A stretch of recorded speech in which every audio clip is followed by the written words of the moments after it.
Welcome to another episode of Season 9 of Tomorrow's Talk Today. I'm your host, Bella McCullough, and today I'm joined by Christian Bedingfield, Xavier Davis, and Sanchez Tucker. On today's episode, we'll be discussing Kendrick Lamar's Super Bowl halftime performance, particularly his beef with Drake, the symbolism behind it, and the reactions that came after. Our guests today have watched and analyzed a plethora of videos and written work on the topic, including YouTube breakdowns, scholarly articles, and interviews. To begin our discussion, let's take a quick look at a clip from the Super Bowl halftime show. Here's every song that Kendrick performed at his Super Bowl halftime show. We go body for body, I hand you a body, I'm probably a better masseuse. Really don't bother nobody. Mr. Get Off, I get off at my feet. If I quit the season, I still be the greatest. Funk, power, poison, pain, and joy inside my DNA. Ever walk your enemy down with a poker face. What I be spilling, this is pain to me. Dangerously, ain't no changing me, ain't no shaming me. Pickable, 80 pointers like a Kobe game. Pickable, 7.62s, I make them plain. Pickable. This world was mine, I take your dreams and make them multiply. Solana. Say Drake, I hear you like I'm young. You better not ever go to cell block 1. They acting bad, but somebody gotta do it. Got my foot up on the gas, but somebody gotta turn his TV off, turn his TV off. Well, just as you saw there's so much to be unpacked and analyzed from this performance. But Christian, what did you think about the performance? About the performance, I really enjoyed it. It was pretty entertaining. Just the way that they had all the artists coming together, collaborating on top of the production. I'm a big production guy. The lights, the colors, with the red, white, and blue, and then the just the video game aspect, and then introducing Uncle Sam as well. Overall, the show was very good. Yeah, I think that the production value added so much to the overall performance. Were you guys shocked that he went through with playing Not Like Us? Not in the slightest. I think kind of he teased it so much throughout because we were all kind of expecting it, right? We knew that it was coming. We all wanted it to be kind of this big finale moment. It just was a really good bookend for a really good year for Kendrick Lamar. I really like what you just said there with it being a bookend. I think that says a lot about how useful, and how powerful his music, is, you know? X, how did you feel about the slight alteration of the lyrics just despite Drake?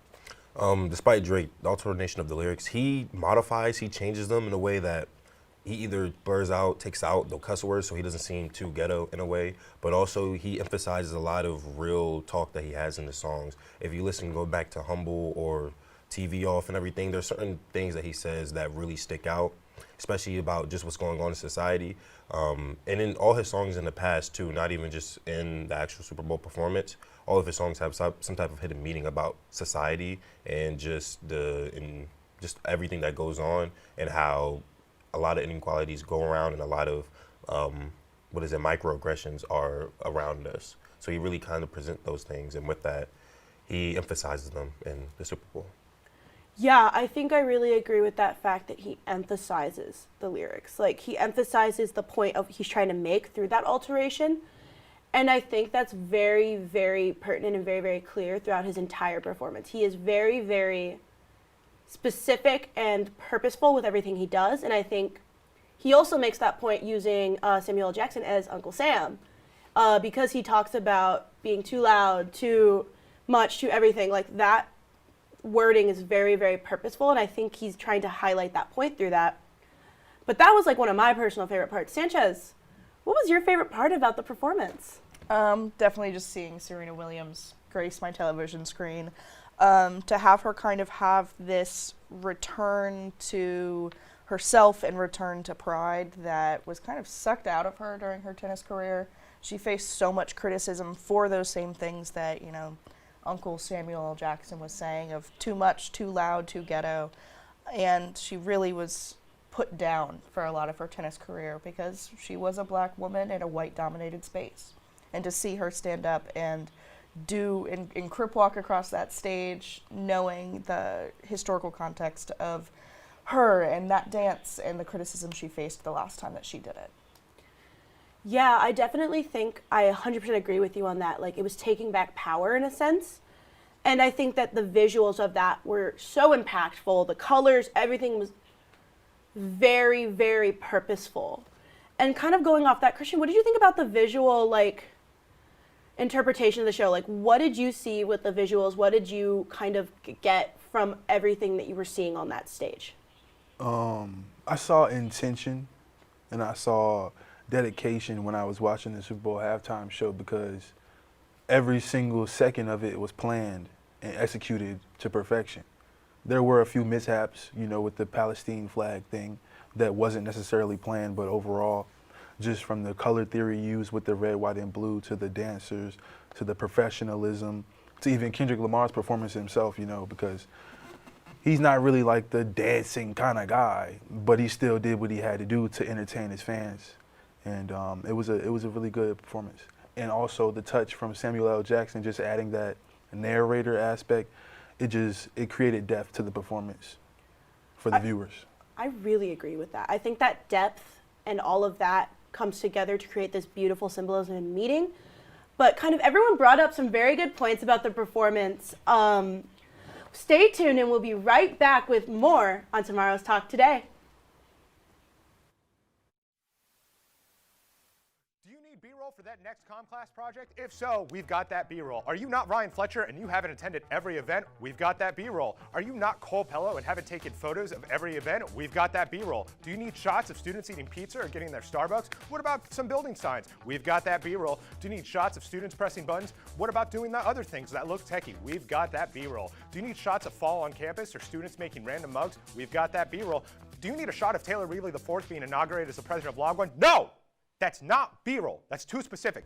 Do you need random B-roll shots with the tripod left in the background? What you don't like about the tripod in the background? I just left it there and it was great. Next time you have a comm class project, remember, we've got that B-roll for the low, low price of $19.99. You can have access to all of them.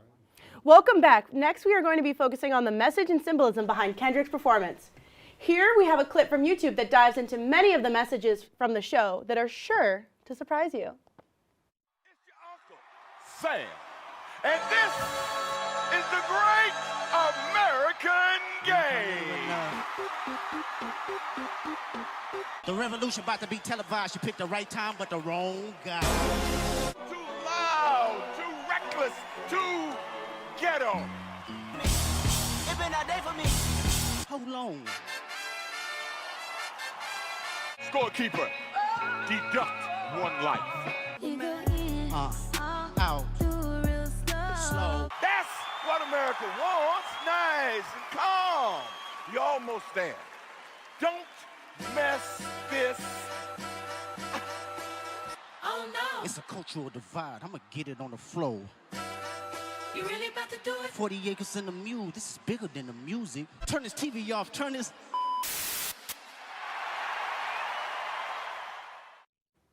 Oh my goodness. One can only aspire to possess the ability to be next level petty and that inspirational all at once. X, were you aware of all the hidden messaging within the performance? Yes, there was a lot of hidden messages just based on showing the too ghetto to the. If you really see the squabble up part, you really see, I see you got your friends with you, showing that, you know, when there's a group of black men together, it looks like it's a gang. In that case, the cultural divide too, and you see the flag divide too. There's a big divide in our nation, in the world, in the society, in the U.S., and it's not really getting better. As you can tell, it's always been a cultural divide. There's never really been any inequality. It's never been a place where anybody can just live free. It's always going to be some type of inequality, racial. It's going to be something that's never going to be settled. And in society today, we have people who can never really figure out how to either they're not educated on it, or more likely they just don't want to see that change. They're just so used to being that top on the food, not even on the food chain, but just that top dog, that when they see people doing great, like people like us, it looks like we're trying to take over, we're trying to get them out, we're trying to do something. And even then, when we just do what we do that makes us happy, to them it seems like we're doing more harm in their eyes, or we're just being more of a nuisance, being more a distraction, being more, like you said, too ghetto, too loud, too everything, even though we're just having a good time. In that case, he's just performing, but people are still gonna call that ghetto just because of how he performs, because he's a quote unquote rapper. You know, people don't really get that respect. I 100% agree with where you're coming at on that. I think that the perspective that is taken throughout, he is using this platform and this music to tell a story. And it definitely is a performance you'd have to watch more than once to fully get all of the symbolism and meaning from, because it's so much, it's so layered, it's so coded. I think immediately of the jacket he's wearing. It has messages within, the patches all have meaning, and it was created specifically for this performance. Christian, what do you think about him using this stage that I think 157.7 million people watched this halftime show? How do you think that, like, do you think that it is like, what do you think about him using this stage, like, that is typically anti-political to display this message? I would have to say that as a fellow black man, I feel like Kendrick Lamar did what he was supposed to do. I believe that he took advantage of the stage and the opportunity that he was given, and he performed properly. Now, with the political things and the social media things and all the Drake stuff, I don't really have a point of view to speak on that because I'm not too familiar with like the Drake thing. But as far as the political aspect of just being a black man in America with Uncle Sam, and every day you wake up, you are fighting against these higher powers that are above you and out of your control.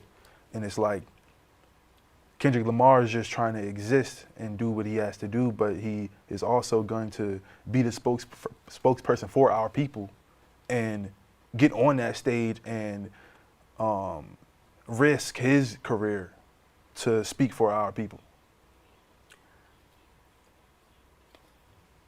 Yeah, I think that using that platform was a need and a necessity, especially like when you have the platform, you have the power, you have the influence, it is necessary to use it. I'd also like to issue a correction. I was incorrect on my numbers. It was 127.7 million watched part of the Super Bowl, but 133 million people watched specifically the halftime show. But kind of with that big of a platform, televised, Sanchez, do you think people really understood and received what Kendrick was trying to say throughout that performance? No. I think the people who didn't need to hear it and kind of had an understanding of this cultural divide and where we are got it and heard it and understood it, and the people that really just need to get that little inch more of empathy in their back pocket had a pretty hard time understanding it. I know I personally saw a lot of messaging on social media about how there's been too many hip-hop artists in a row, and I pretty much just people complaining that it's been a lot of black artists back-to-back since Apple Music took over. Mm-hmm. But at the end of the day, this is the music that's popular. This was basically Kendrick's year. He hit after hit after hit being released when we didn't have a lot of music coming from him. And even if it's not going to be Kendrick and it's not going to be this messaging, who else this year could it be other than a different hip-hop artist? Because that's who kind of ate down this year. And so I think the messaging was really lost on a lot of people because they got sucked into the conversation of representation and cultural divide and DEI instead of being like, Kendrick's messaging was that this cultural divide needs to be closed and that we need to have more understanding for each other. And people just don't want to care about other people. I think that last sentence, what you just said there, was so impactful. Like, the messaging, the people who wanted to hear it and who were open and ready to have a dialogue and discussion were there to hear it. And I think there's a fear of change and a fear of difference that a lot of people don't acknowledge throughout popular media and popular television. And so when there is change, people tend to push back very hard against it. But I think we can all agree that there's a lot to dive in here, especially with the symbolism of it all. However, we came to know it from the heart, so don't tune out just yet. We'll be right back to discuss the reactions of the Super Bowl halftime show with each of our guests here on tomorrow's Talk Today.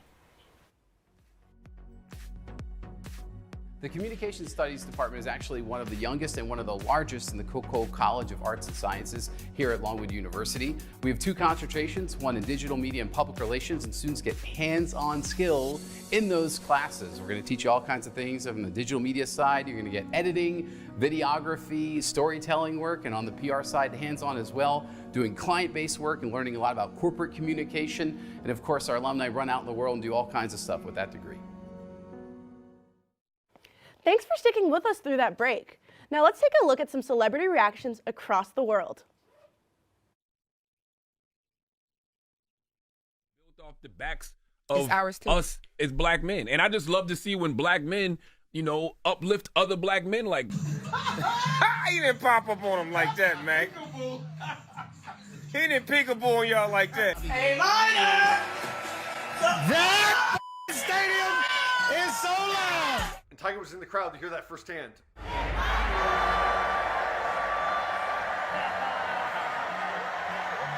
I mean, damn. I mean, Kendrick won't let it go, and he got him. So we all have seen posts such as on TikTok, Instagram Reels, and thoughts displayed all over Twitter to the point where even if you didn't watch the show, you know everything that happened. Kind of going off of that, there was a brief moment that that was caught on television but switched off very quickly. Sanchez, did you know what happened with that protest that was briefly caught, and do you mind speaking on that a little bit?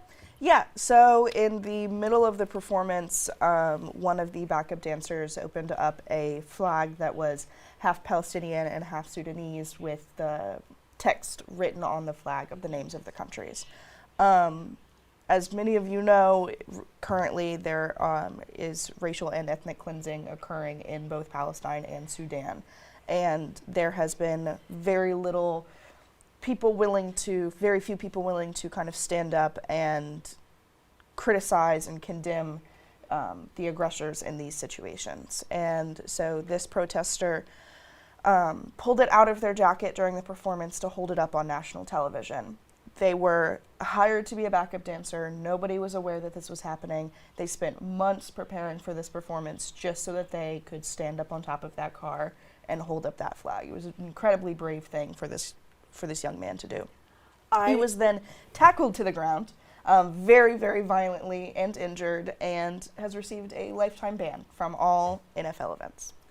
I totally apologize for accidentally almost cutting you off there, but I agree that platform, we talked about it in the previous segment, using the messaging in that platform to be able to speak on things that matter to you.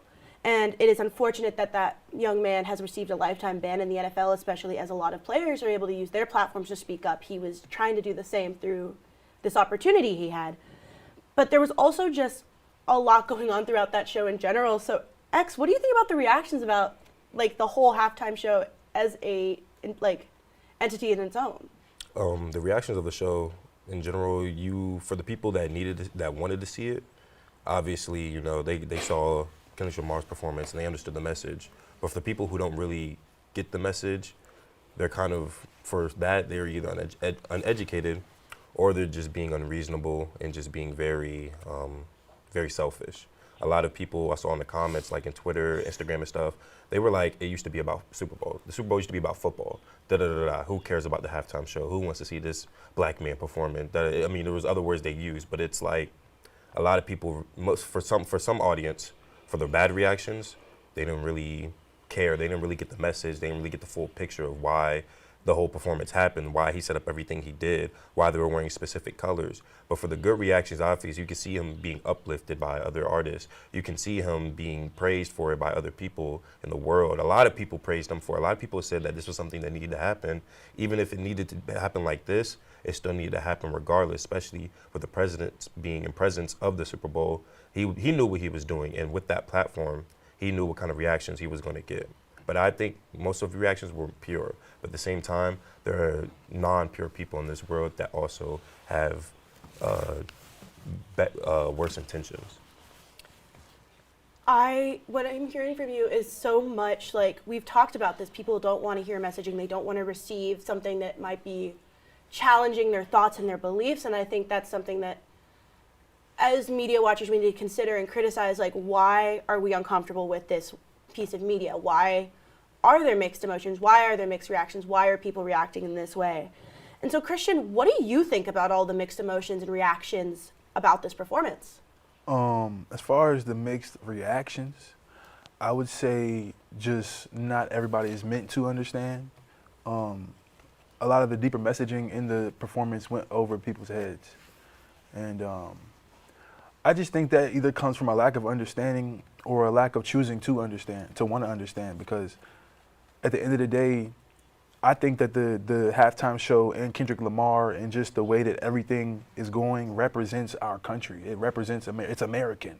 Like, no other countries really have events in that manner with that amount of views, and it's authentic, and it's a message to the people in that country. You know what I'm saying? Like, for us to be able to have an opportunity for one of our people to be able to go on TV and get hundreds of millions of views and make a message and it's positive from their end, it shouldn't really matter what people think of it or how they feel about it. Yeah, I think I agree in the fact that some people are just going to hate. Haters are going to hate. People are going to not want to receive messaging that contradicts their views. And I think that it's significant that you said that the people who need to hear it are going to hear it. And the people that are going to spark change and who are going to take that messaging and run with it and work with it and make that change heard it. But I'd like to thank you guys so much for everything that you brought up today. And I'd like to thank you all for joining us this morning. This has been quite the discussion, but that's all the time that we have for today. I'd like to thank the panelists for their opinions and everyone behind the scenes for making this program possible. Be sure to subscribe to the Longwood Comm Studies on YouTube and to get notifications for the next live episode. I'm your host, Bella McCullough, and I'll see you next time. Thanks for watching Tomorrow's Talk Today.